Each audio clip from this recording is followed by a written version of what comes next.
অনুৰাগ স্বৰ্গ পাইবো বুলি ৰংগে কাটে হংস সাগৰ কৃষ্ণ হিংসা ধৰ্ম নানা দেৱ পূজে পুৰহি নকয় হলে দুনাই কৰ নকত মৰে ৰাম ৰাম যদি জ্ঞানী গণে তাক কৰে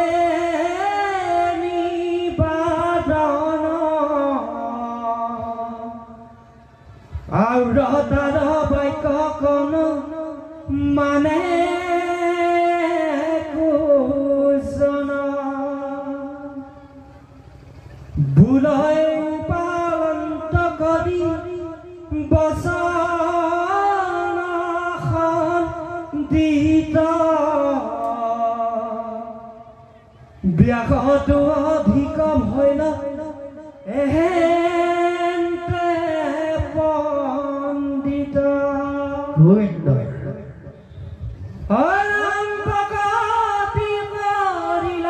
তুমি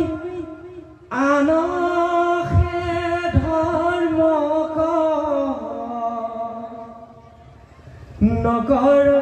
নকইলা ব্যাসৰ কৰি কৃষ্ণ কীৰ্তন সিজিল তোমাৰ দেখি পৰ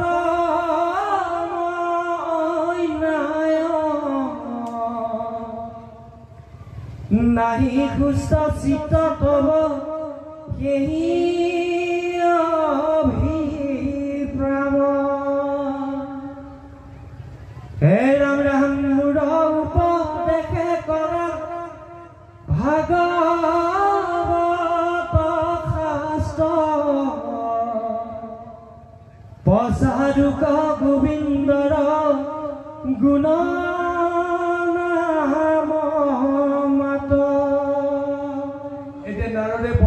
কৈছে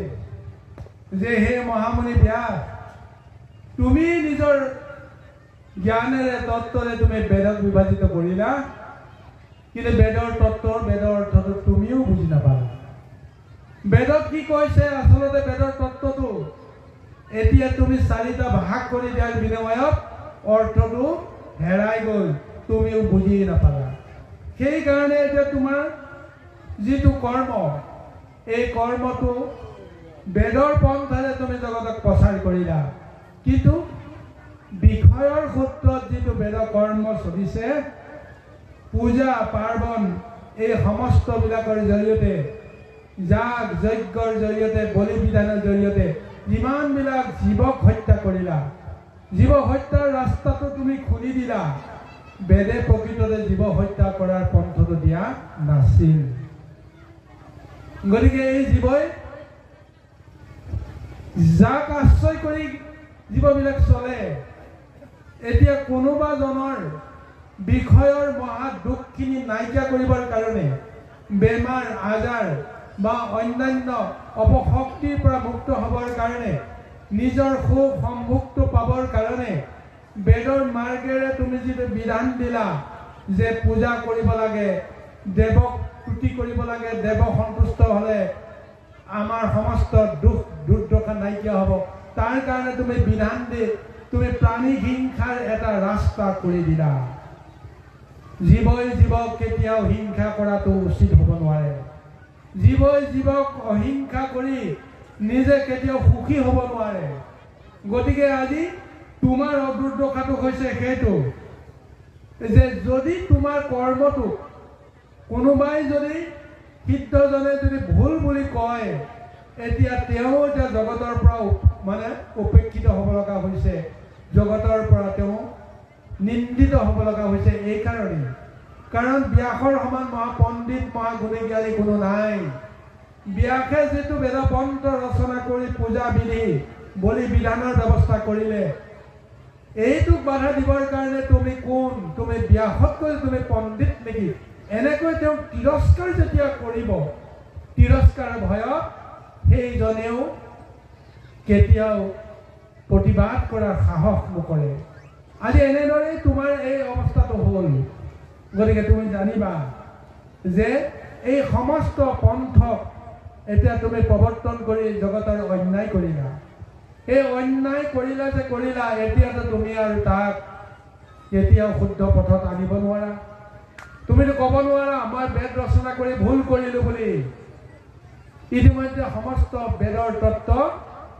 জগতৰ জীৱবিলাক বা নৰকসকলৰ হৃদয় হৃদয়ে সোমাই আছে কোনটো ভুল কোনটো শুদ্ধ অন্তৰে সৈতে যিটো ভাবি আছে সেইমতে জীৱবিলাকে কাম কৰি গৈ আছে এতিয়া যদি তুমি ক'বলৈ বিচৰা যে মই কৰা কৰ্মটো ভুল হ'ল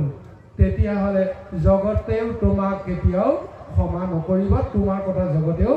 নামানিব গতিকে তাৰ বিকল্প এটা ব্যৱস্থা কৰিব লাগিব যেনেকৈ বেমাৰৰ বীজাণু এটা এইখন সংসাৰত যেতিয়া বিয়পি পৰিলে তেতিয়া বেমাৰ বীজাণু নাশ কৰাৰ পৰিৱৰ্তে সেই বেমাৰৰ বীজাণুৱে আক্ৰমণ কৰিব নোৱাৰাৰ প্ৰতিৰোধ এটা ব্যৱস্থা এই ব্যৱস্থাটো আমি পাবৰ কাৰণে যত্ন কৰিব লাগিব যেনেকৈ বতাহ আহে বৰষুণ আহে বতাহ বৰষুণকতো আমিতো ভেটা দিব নোৱাৰোঁ ৰোধ কৰিব নোৱাৰোঁ বন্ধ কৰিব নোৱাৰোঁ কিন্তু বতাহ বৰষুণে নোপোৱাকৈ আমি নিজৰ দেহটোক কেনেকৈ সুৰক্ষিত কৰিব পাৰোঁ তাৰ কাৰণেতো ব্যৱস্থা কৰিব পাৰোঁ বৰষুণে নোপোৱাকৈ আমি জানো ৰেইনকোটটো পিন্ধি প্লাষ্টিকৰ পোচাকটো পিন্ধি আমি বৰষুণৰ ভাগে ভাগে যোৱাৰ ব্যৱস্থা নকৰোঁ জানো বাৰু ঠিক তেনেকৈ ঠাণ্ডাই জাৰে জহে আমাক প্ৰৱেশ কৰিব নোৱাৰাকৈ আমি নিজৰ পৰিৱেশটো জানো আমি বনাই লোৱা নাই জানো বাৰু কিন্তু যাৰ ক'ত নাই জহ ক'ত নাই সমস্ততে আছে কিন্তু আমাৰ দেহৰ ভিতৰত প্ৰৱেশ কৰিব নোৱাৰাকৈ দেহে তাক কষ্ট নোপোৱাকৈ ৰাখিব পৰা ব্যৱস্থাটো আমিতো সদায় বিচাৰি আছোঁ আজি তোৰতো তেনেকৈ এটা ক'লে যে তুমি এটা বেমাৰৰ বিষ বাষ্প এটা বোৱাই দিলা কিন্তু সেই বেমাৰৰ বিষ বাষ্পটোৱে যেন আক্ৰমণ কৰি কাকো নষ্ট কৰিব নোৱাৰে তাৰ এটা ব্যৱস্থা উলিয়াই তুমি এতিয়া জগতৰ কল্যাণৰ কাৰণে তুমি মহাভাগৱত শাস্ত্ৰ তুমি ৰচনা কৰিব লাগিব প্ৰচাৰ কৰিব লাগিব এই মহাভাগৱতৰ মহাশক্তিয়ে সমস্ত দুৰ্গতি নাশ কৰিব যিসকলে ভাগৱতৰ মহাৰূপ ৰস গোন্ধ স্পৰ্শ পাব সেই মহাভাগৱতৰ সেই ৰূপটো পোৱাৰ পিছত ভাগৱতত কৃষ্ণৰ লীলাৰ যিটো শ্ৰৱণ আৰু কীৰ্তনৰ যিটো মহাকৃপা পাব তাৰ জৰিয়তে সমস্ত জগত উদ্ধাৰ পোৱাৰ এটা ৰাস্তা পাব তুমি এই ৰাস্তাটো তুমি আৰম্ভ কৰি দিয়া তুমিয়ে দুখ লগাইছিলা এতিয়া তুমিয়ে সেই দুখটো নিবাৰণৰ ব্যৱস্থা কৰিব লাগিব চাওক গুৰুসকল কিমান বিজ্ঞান তত্ত্ব সোমাই আছে এই মহাভাগৱতত প্ৰত্যেকটো সামাজিক আৰু মানসিক পৰিৱেশত নিজক যুক্ত কৰি এজনে বুজিব লাগিব যে মই যদি কিবা দুখ কৰিছিলোঁ সেই দুখৰ ব্যৱস্থাটো কেনেকৈ নাশ কৰিব লাগে মই কৰিব লাগিব মই যদি কাৰোবাক অপৰাধ কৰিছোঁ তেতিয়াহ'লে সেই অপৰাধ ক্ষমা কৰিব পৰা জোখাৰে তেওঁৰ মনত কেনেকৈ মই সন্তুষ্টি দিব পাৰোঁ সেই কৰ্মটো ময়ে কৰিব লাগিব গতিকে আজি ব্যাসৰ হতুৱাই তেওঁ ভুল কৰ্ম কৰালে আৰু ব্যাসৰ হতুৱাই শুদ্ধ কৰ্মটো কৰাবৰ কাৰণেও বাধ্য কৰাইছে যেনেদৰে তুমি পৰিৱেশ লেতেৰা কৰিলা তেনেদৰে তুমি পৰিৱেশ নিকা কৰিব লাগিব গতিকে ব্যাসে ভুল কৰিলে ব্যাসৰ জৰিয়তে তেওঁ আকৌ শুদ্ধ কৰাব লাগিব আজি সেই ভুলটো আন কোনে কৰা নাই ভগৱন্তে কৰাইছে সংসাৰৰ কাৰণে শুদ্ধ ৰাস্তাটো কৰিছে ভগৱন্তে প্ৰচাৰ কৰিছে নিজৰ কৰ্মৰ কাৰণে সেই কৰ্মৰ জৰিয়তে যিসকলে সংসাৰ কৰিব বিচাৰে সেইসকলৰ কাৰণে ভাগৱত যিসকলে সংসাৰ মজি থাকিব বিচাৰে সেইসকলৰ কাৰণে এই যাগ যজ্ঞ পূজা বিধি নিয়ম নীতি সংস্কাৰ এই সমস্তবিলাক যোনে যিটোত আশ্ৰয় কৰে জীৱবিলাকে সংসাৰত সম্বন্ধ কৰিব বিচাৰে ভগৱন্তে তেনেদৰে সেই জীৱবিলাকক সহায় কৰি আছে প্ৰত্যেক জীৱৰ ভিতৰত ভগৱন্ত থাকি এই কৰ্মটোকেই তেওঁ কৰি তেওঁ মহা আনন্দ লাভ কৰি আছে যেনেকৈ মহা চোৰ এটাই ডকাইত এটাই যেতিয়া তেওঁ দৌৰাই দৌৰাই নিয়াৰ পিছত উজুতি খাই যদি কেনেবাকৈ পৰি যায় তাৰ পিছত দেখি থকা সকলে তেওঁ উজুতি খোৱা দেখি কিমান আনন্দ পায় পায়নে নাপায় বাৰু আনন্দ পায় কিয় পায় যে তেওঁ যে মহা দুখ কৰিছিল দুখৰ কাৰণে এতিয়া তেওঁ উজুতি খালে উজুতি খোৱাৰ কাৰণত এতিয়া দুখৰ দণ্ডটো দিবৰ কাৰণে এতিয়া যে আমি সুযোগ পাইছোঁ বা ভগৱতে আমাক সুযোগ দিলে গতিকে তোৰটো ভগৱন্তৰ মানত হৃদয়তে তেওঁ সৰ্বসাক্ষী হৈ ৰৈ আছে সেই হৃদয়ত থাকিয়েই পূৰ্বৰ বাসনা অনুযায়ী যোনে যিটো ভাবে সেইমতে কৰ্মখিনি তেওঁৰ জৰিয়তে কৰাই কৰাই গৈ আছে কোনোবাই লোভ কৰিছে লোভটো বঢ়াই বঢ়াই গৈ আছে কোনোবাই অমুক খাম বুলি কৈছে তেওঁক খাবলৈ দি আছে কোনোবাই অমুকটো বাঞ্ছা কৰিম বুলি কৈ আছে তেওঁক সেইটো দিশে আগুৱাই লৈ গৈ আছে ঠিক এনেদৰে কিন্তু আগুৱাই যাওঁতে কি দুখ হ'ব কি দুৰ্দশা হ'ব তাৰ লগত কিন্তু ভগৱন্তে নিজকে জড়িত কৰা নাই গতিকে কোনোবাই যদি উজুতি খাইছে ভগৱন্তে হাঁহিছে তুমি চকু থাকিও নেদেখা ৰূপ লোৱাৰ কাৰণে ধৈৰ্য থাকিও অধৈৰ্যৰ তুমি সাৰথি কৰাৰ কাৰণে জ্ঞান থাকিও তুমি অজ্ঞানী হোৱাৰ কাৰণে তোমাৰ এইটোৱে হৈছে এনেদৰে ভাবিয়ে ভগৱন্তে তেওঁ হৃদয়তে থাকিয়ে আমাৰ দুৰ্দশাবিলাক দেখি তেওঁ আনন্দিত হৈ আছে আৰু যদি কোনোবাই সঁচাকৈ যদি অন্তৰৰ সৈতে সুখী হৈছে তেওঁ কৰ্ম কৰি তেওঁ সমস্তকে যদি আনন্দিত কৰিব পাৰিছে সেইজনৰ আনন্দটো প্ৰভু ভগৱন্তে আনন্দ কৰি আছে কোনোদিন ভগৱন্তে কিন্তু দুখ নকৰে বেজাৰ নকৰে সদায় তেওঁ কৰ্মৰ আনন্দ কৰি থাকে সেই তত্ত্বটোকে কৃষ্ণৰ তত্ত্ব বুলি আমি আৰম্ভণিতে আলোচনা কৰিছোঁ আহক এতিয়া যিটো মহা দৰ্শন দিছে ব্যাসদেৱক যে তুমি জীৱক উদ্ধাৰ কৰিবৰ কাৰণে মহাভাগৱত তুমি জগতৰ কাৰণে প্ৰচাৰ কৰিব লাগিব কৃষ্ণ হেৰা শ্ৰৱণ কীৰ্তন মাত্ৰ কৰো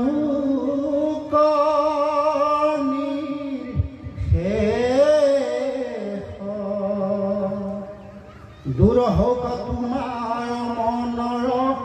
মহাক্লেশ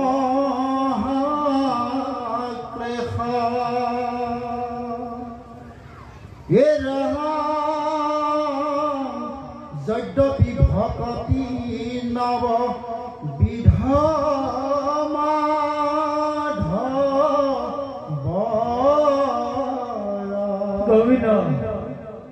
শ্ৰৱণ কীৰ্তন তাতো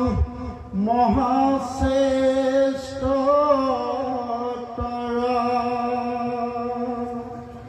হেৰাম অৰ্চন বৰণ ধ্যান সমস্ততে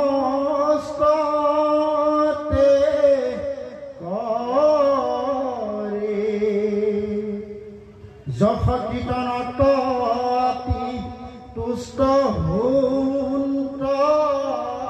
হৰে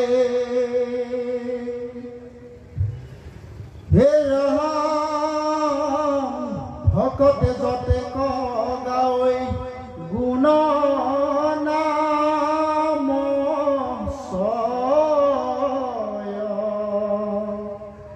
তাৰ মালা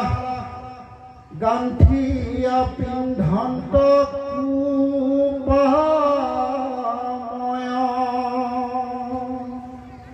হেৰাম হেন জানি ব্যাস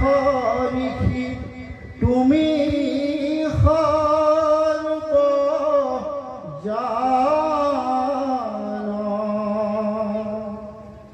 নিৰ্মিউক শাস্ত্ৰ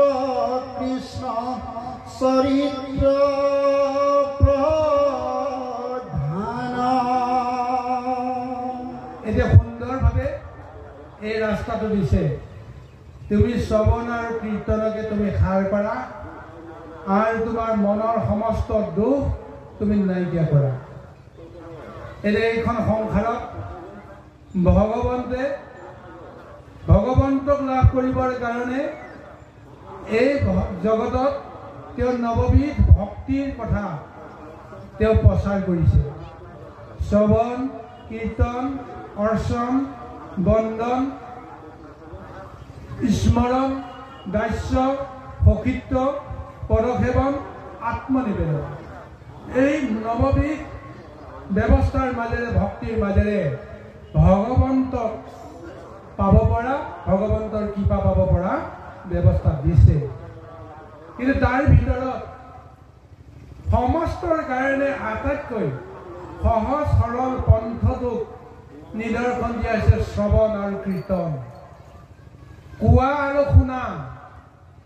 এই দুটাৰ বাহিৰে একেবাৰে সহজ কৰ্ম এইখন জগতত কি আছে? গতিকে শ্ৰৱণ আৰু কীৰ্তনৰ ধৰ্ম। শ্ৰৱণ কাক কোৱায়? ঈশ্বৰৰ কথা যিয়ে শুনিবৰ কাৰণে বিচাৰে, আচলতে সেইটোকেহে শ্ৰৱণ বুলি কোৱা হয়। কীৰ্তন কাক কোৱা হয়? ঈশ্বৰৰ কথা, ঈশ্বৰৰ লীলা যেতিয়া মুখেৰে সৈতে বৰ্ণনা কৰা যায়, সেইটোকে কোৱা হৈছে কীৰ্তন। অৰ্থাৎ ঈশ্বৰক চিন্তা কৰি যদি তুমি ঈশ্বৰৰ কথা শুনা, ঈশ্বৰৰ কথা কোৱা, এয়াই হৈছে শ্ৰৱণ আৰু কীৰ্তন। এই শ্ৰৱণ কীৰ্তনৰ জৰিয়তে মনৰ সমস্ত মলবিলাক দূৰ হৈ যাব পাৰে। সেইকাৰণে কৈছে যদ্যপি ভকতি নৱবিধ মাধৱৰ, শ্ৰৱণ কীৰ্তন তাতো মহাশ্ৰেষ্ঠতৰ, অৰ্চন বন্দন ধ্যান সমস্ততে কৰি, যশ কীৰ্তনত আতি তুষ্ট হুন্ত হৰি। কোনোবাই যদি ধ্যান কৰিছে, কোনোবাই যদি সাধনা কৰিছে, ভগৱন্তে তেওঁক মৰম কৰিছে, ভাল পাইছে। কিন্তু ভগৱন্তে আটাইতকৈ বেছি সুখী হয় তেওঁৰ যেতিয়া গুণানুকীৰ্তন যদি কোনোবাই যদি নিস্বাৰ্থভাৱে কৰে, সেইজনক আটাইতকৈ বেছি তেওঁ ভাল পায়। প্ৰত্যেকৰে মনুষ্যৰে এটা ধাৰণা আছে, সেই ধাৰণাৰ পৰা আমি মুক্ত নহওঁ। কোনোবা এজনে যদি মোৰ অজ্ঞাতে মোৰ গুণানুকীৰ্তন যদি কাৰোবাৰ আগত কৰি থাকে, এদিন যদি মই গম পাওঁ বেলেগৰ মুখৰ পৰা যে অমুকাই এনেকে আপোনাৰ কথা কৈ ফুৰিছে, যে আপোনাৰ গুণ যশ কীৰ্তি যে তেওঁ এনেদৰে কৈ ফুৰিছে, এই কথাষাৰ যদি মই কিবা প্ৰকাৰে বেলেগৰ পৰা যদি এদিন শুনো, সেইজনৰ প্ৰতি মোৰ মনটো কেনেকুৱা হ'ব কওকচোন বাৰু? তেওঁ কোনোদিন মোৰ আগত মোৰ গুণ যশ কীৰ্তন কৰা নাই, কিন্তু আনৰ আগত কৰি আছে। গতিকে সেইজনৰ প্ৰতি মোৰ সদায় বেলেগ এটা চেনেহ থাকিব, মৰম থাকিব। তদ্ৰূপ ভগৱন্তে তেওঁৰ লীলা কীৰ্তন ইজনে সিজনৰ আগত যেতিয়া কৰি থাকে, কোনোবাই কয় কোনোবাই শুনে, তাতে আনন্দ লাভ কৰি থাকে। স্বয়ং প্ৰভু ভগৱন্তজনে অন্তৰ্যামী ৰূপে এই কথাটো জানি বুজি সেইসকল ভকতক তেওঁ কিমান ভাল পাব পাৰে, তাৰে এটা বৰ্ণনা দিছে। কিয় প্ৰভু ভগৱন্তৰ শ্ৰৱণ কীৰ্তনক আটাইতকৈ বেছি ভাল পায় শুনা? যেতিয়া ভকতে ভগৱন্ত বৈকুণ্ঠত আছে, তেওঁ নিৰাকাৰ নিৰঞ্জন, তেওঁক সাকাৰ ৰূপত বিচাৰি আমি কেতিয়াও কষ্ট খোৱাৰ প্ৰয়োজন নাই। কিন্তু তেওঁ গুণানুকীৰ্তন ইজনে সিজনে কৰিলে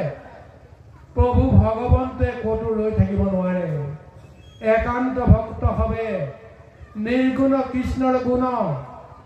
গায়ে সদা বকিয়া যথাত, বৈকুণ্ঠকো পৰি ঘূৰি যোগীৰো হৃদয়কো এৰি, থাকা হৰি সাক্ষাতে তথাত। সেইজন প্ৰভু ভগৱন্ত আহি সেই ভক্তৰ গুণানুকীৰ্তন শুনি তেওঁ আনন্দিত হৈ ৰৈ থাকে। চাৰিওফালে তেওঁৰ শক্তি আৱৰি থাকে, জগতৰ কোনেও সেইটো উপলব্ধি কৰিব নোৱাৰিব পাৰে। গতিকে তাৰপিছত তেওঁ কয় যে কোনজন ভকতে মোৰ নাম কেইবাৰ ল'লে, প্ৰতিজন ভক্তৰ নামত প্ৰতিটো নামৰ বিনিময়ত এডাল এডাল তেওঁ মালা গাঁঠি গাঁঠি গৈ থাকে। সহস্ৰ লোচনে সহস্ৰ বাহুৰে সহস্ৰজনৰ কাৰণে ভক্তসকলৰ নামত এডাল এডাল মালা গাঁঠি গাঁঠি গৈ আছে। আজি যে এই পুণ্যভূমিত ভগৱন্তৰ শ্ৰৱণ কীৰ্তন হৈ আছে, কোনে ভগৱন্তৰ নাম হৃদয়ে লৈছে, কোনে শ্ৰৱণ কৰিছে, কীৰ্তন কৰিছে, এয়া প্ৰভু ভগৱন্তে নিজৰ ৰূপেৰে আহি প্ৰত্যেককে নিৰীক্ষণ কৰি আছে। প্ৰত্যেকৰে নামত এডাল এডাল তেওঁ মালা গাঁঠি গৈ আছে। মালাডাল সম্পূৰ্ণ কেতিয়া হ'ব? যেতিয়া এই ভাগৱতৰ শ্ৰৱণ কীৰ্তন সমাপ্ত হ'ব, যেতিয়া সকলোৱে যেতিয়া এই পুণ্যস্থান এৰি নিজা নিজা বাসস্থানলৈ যাবলৈ প্ৰযত্ন কৰিব, তেতিয়াই প্ৰভু ভগৱন্তে সমস্ত মালা তেওঁ তেতিয়াহে গাঁঠিটো দি মালাৰ এটা ৰূপ দি আনন্দ মনেৰে তেওঁ বৈকুণ্ঠলৈ সেই মালাকেইডাল লৈ গুচি যাব। গুচি গৈ তেওঁ কি কৰিব? সযতনে গোটেই নিশাটো সেই মালাকেইডাল তেওঁ লগত ৰাখিব। পিছদিনাখন বৈকুণ্ঠৰ পাৰিষদ বৰ্গক দেখুৱাই প্ৰত্যেকজন ভকতৰ নামত এইডাল বোলে অমুক ভকতৰ নামত এইডাল মালা, এনেকৈ নাম ধৰি ধৰি সেই মালাকেইডাল পিন্ধে আৰু সমস্ত বৈকুণ্ঠবাসীক দেখুৱাই তেওঁ মহানন্দ কৰি তেওঁ নাচে গায়। ভকতৰ গুণগান তেওঁ বৈকুণ্ঠত গায়। ভক্তই ভগৱন্তৰ গুণনাম এই মৰ্ত্যত বা জগতত গাই আনন্দ কৰে আৰু ভগৱন্তে ভকতৰ গুণগান গাই বৈকুণ্ঠত আনন্দ কৰে। আজি এই তত্ত্বটোকে আজি নাৰদে ব্যাখ্যান দিছে। গতিকে এই শ্ৰৱণ আৰু কীৰ্তনৰ কিমান মহাপবিত্ৰ ৰস আছে, সেই ৰসটো তুমি ভাগৱতৰ জৰিয়তে তুমি পাব পাৰা। ভাগৱতৰ জৰিয়তে তুমি জগতক দান দিব পাৰা। তুমিও মহা সুখী হ'বা, আনন্দিত হ'বা, তুমিও তৰি যাবা। জগতক তৰি যোৱাৰ এটা ৰাস্তা তুমি দিব লাগিব। এইকাৰণে শ্ৰৱণ কীৰ্তনৰ শ্ৰেষ্ঠ ধৰ্ম আশ্ৰয় কৰিবৰ কাৰণে এই মহাভাগৱতক ৰূপ দিবলৈ আজি প্ৰযত্ন কৰা হৈছে। সেই সূত্ৰে বৈকুণ্ঠৰ মহাভাগৱত পিতৃ ব্যাসৰ পৰা পিতৃ ব্ৰহ্মাৰ পৰা লৈ নাৰদে আহি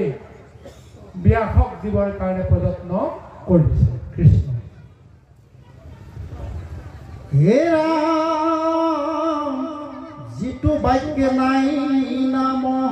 কৃষ্ণ চৰিত্ৰ, উচিষ্ট কৰ্তটো কৰি সিটো অপবিত্ৰ। হে ৰাম, কাকত তোলা কামী পুৰুষৰ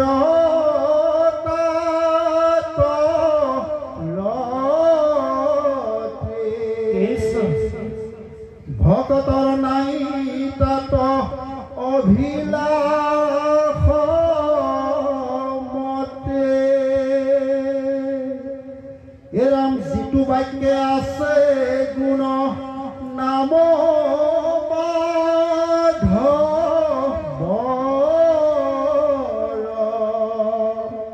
সিটো বাক্য হৰে পাপ জন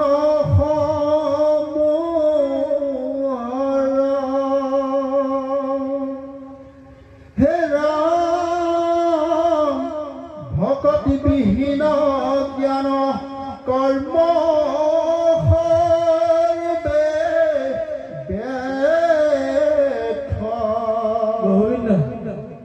কহিলো স্বৰূপে বেদান্তৰ অৰ্থ। হে ৰাম, আবে অনা দৰি জ্ঞান শ্ৰদ্ধা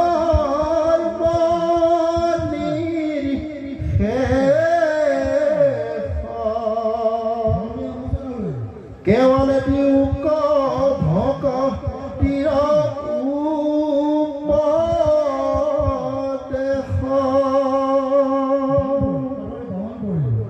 হে ৰাম, ভকতি শিকৰে সংসাৰৰ বন্ধ নাশ। ভকতিৰ প্ৰভাৱ শুনিও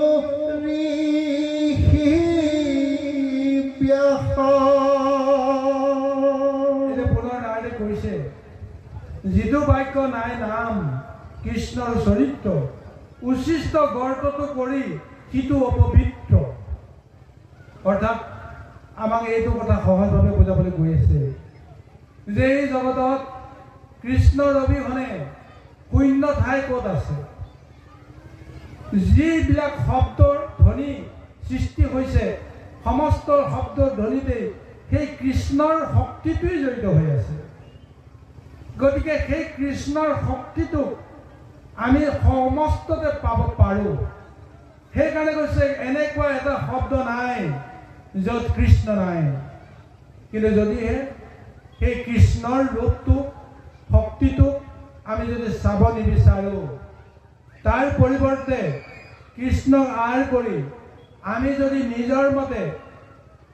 নিজৰ বাসনা অনুপাতে কৰ্ম কৰিবলৈ যাওঁতে আমি মই বৰ অহংকাৰ ভাৱটো যদি জাগ্ৰত কৰি গৈ থাকোঁ, তেতিয়াহ'লে ভাগৱতে এই তত্ত্বটো এতিয়া নাৰদৰ মুখেৰে কৈছে, য'ত কৃষ্ণ নাম নাই সেই ঠাইটো উচিষ্ট গৰ্ততকৈও বোলে অধিক লেতেৰা। আমি গৃহত এটা খাল খান্দোঁ,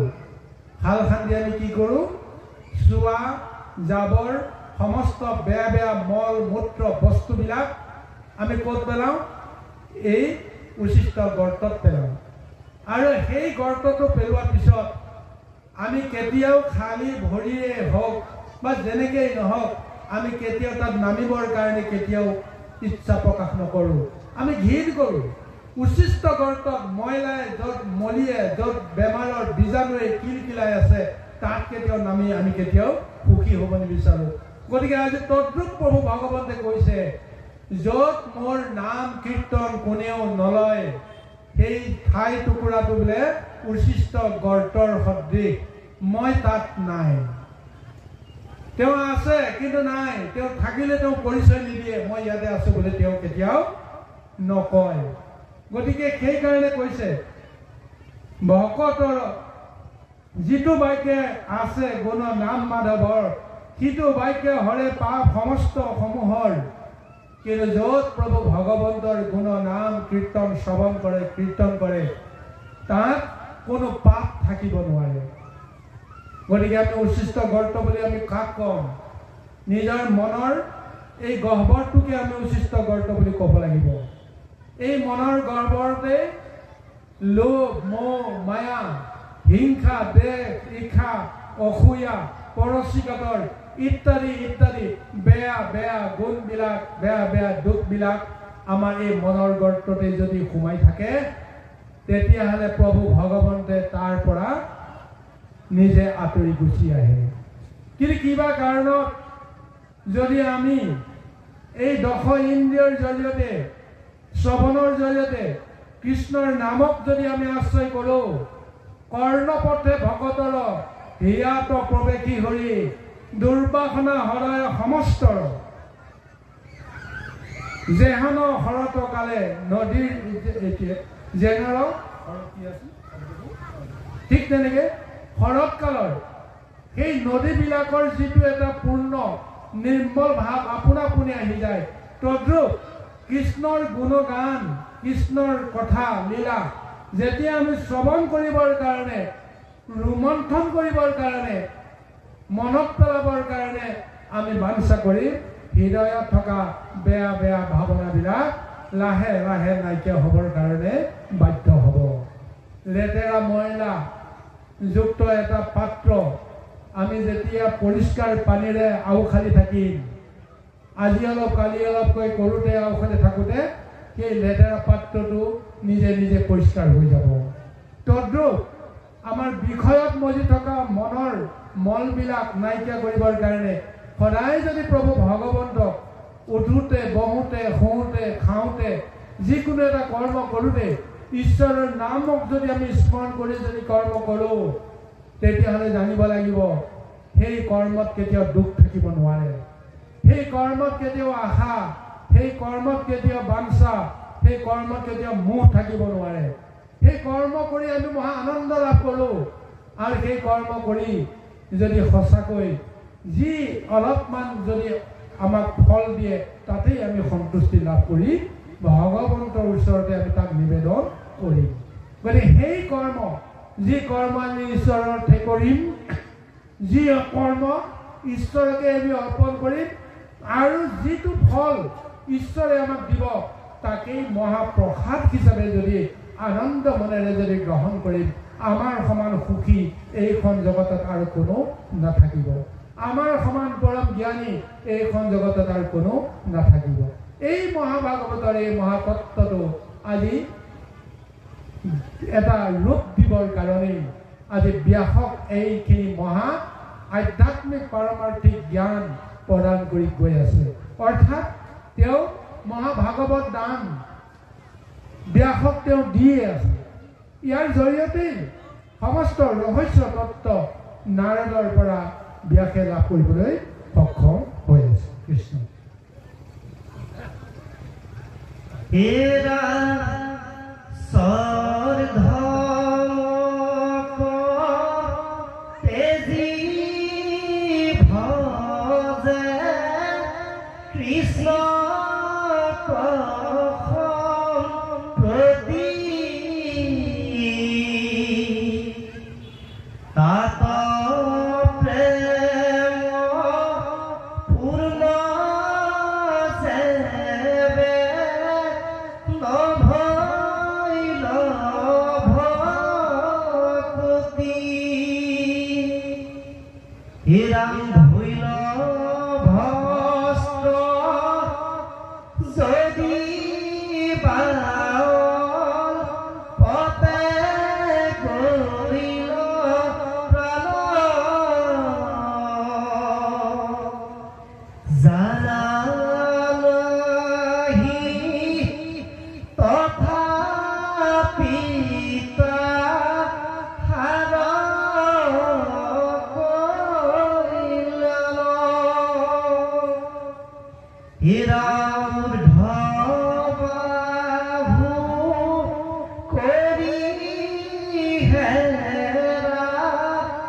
পাৰমাৰ্থিক আৰু আধ্যাত্মিক এক মহাতত্ত্ব দিবলৈ গৈ আছে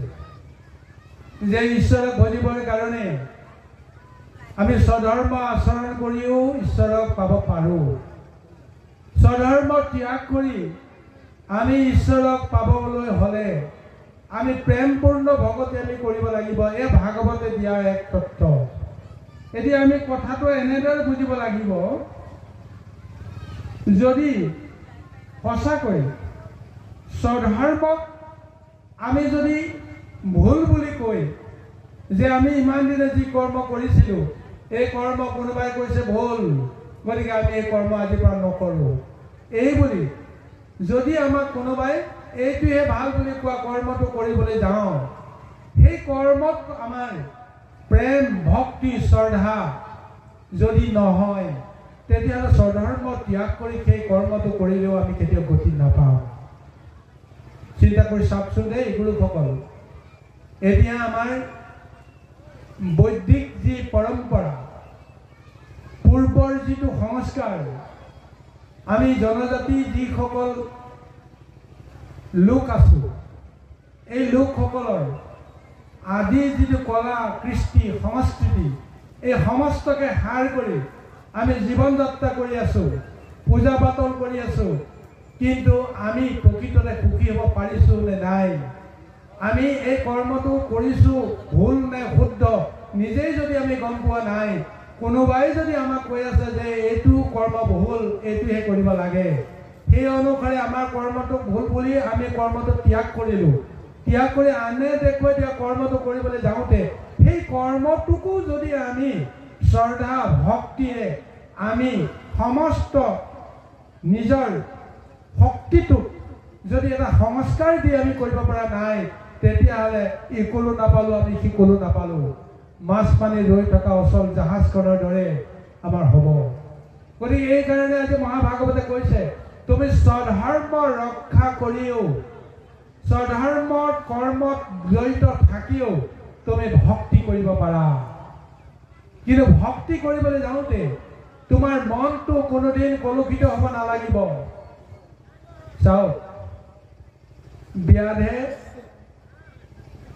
জীৱ হত্যা কৰে, জীৱ হত্যা কৰাই তেওঁ কৰ্ম,